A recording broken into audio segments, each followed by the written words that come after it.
A sensor failure, or a thermostat failure, can go on to cause a DPF failure as well. Stay watching to see why it's not as bad as it seems, and it certainly doesn't mean that you need to buy a new DPF. Let's talk about sensors. The engineers at BMW really love sensors. Let me show you what I mean. Take for example this 2011 DPF.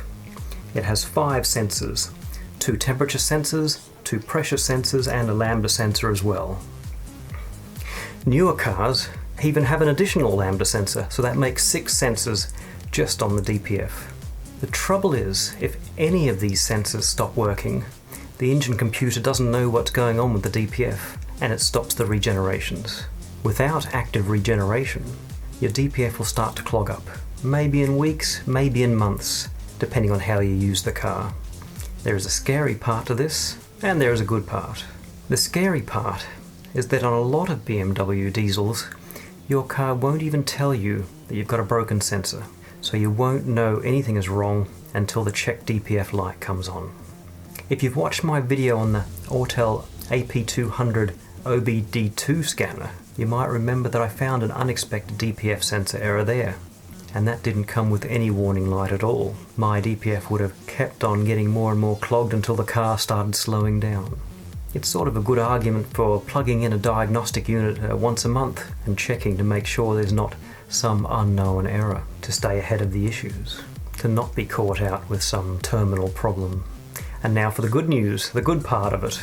Once you replace the faulty sensor, your active regenerations will start again on their own.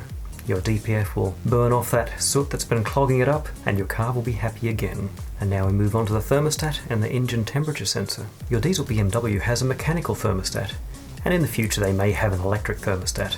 Either way, they both can fail. If they fail by staying shut, then none of your coolant will circulate in your engine, and your car will overheat. Found the problem?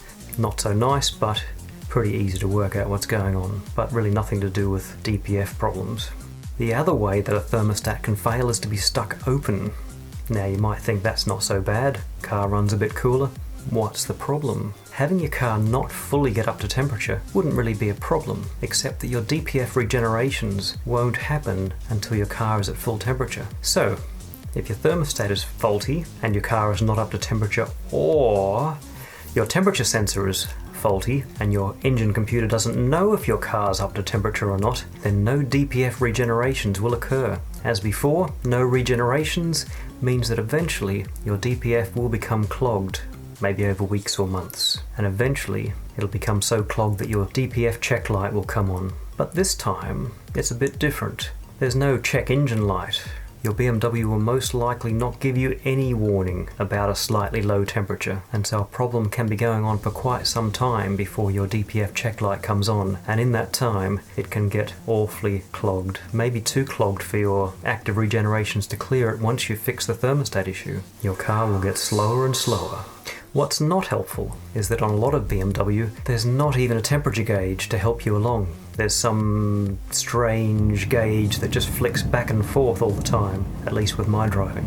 You have to go into a hidden menu and put in the numbers of your VIN, and anyway, you may have seen something about that. If you want a video about the hidden menus, I might do one at some point. But BMW don't make it easy to monitor your own temperature. You really do need to plug in a diagnostic unit every now and again to see what's going on. So maybe a temperature sensor or a thermostat issue is one of the worst ways your DPF can get clogged up, and it will probably require extensive cleaning either by a professional company, or you might be interested in my next video, which is all about DIY cleaning your DPF but in a completely non-damaging way. If you like this video, please give it a like, perhaps share it with your friends, and it does help me make more videos if you subscribe to my channel. Until next time.